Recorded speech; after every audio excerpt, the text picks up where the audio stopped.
How do you respond to correction? If somebody says, "Hey, I don't think you should say that," or "Hey, I don't think people are gonna interpret that the way you think," or "Hey, that's a mean thing to say," or "That thing you did last week that really hurt me." Like when somebody's correcting you and saying, "No, there's a better way to do it," or "Your way is wrong," how do you respond? Because I think our knee-jerk reaction for most of us, for you and me especially, is to just be prideful, be like, "Oh, I'm so great. Like, how dare you correct me? Like, no, I'll explain it away. Oh, it's this person's fault instead," or whatever, right?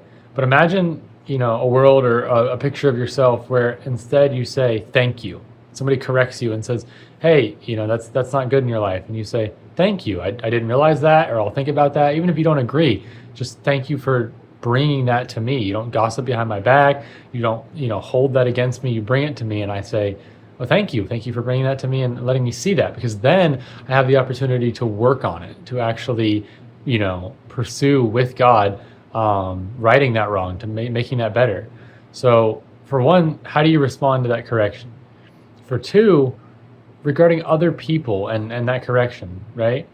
Something I heard from my pastor on a podcast today. It's so powerful that every single person that you meet is your superior in at least one way.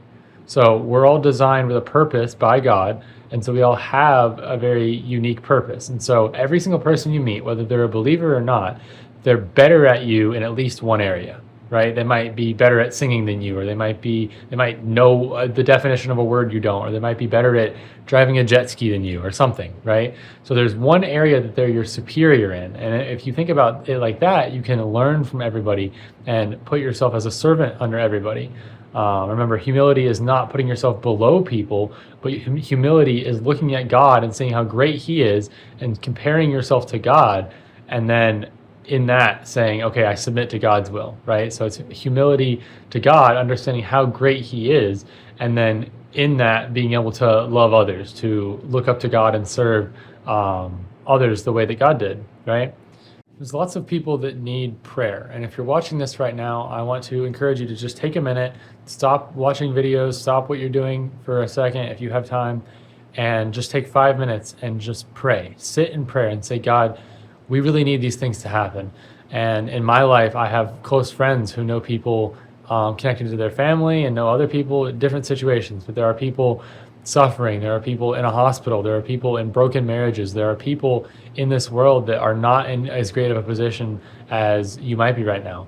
And that's not to, diminish your problems and say that their problems are worse, but there are people that need prayer, even people that you used to know or people in your life that are going through things.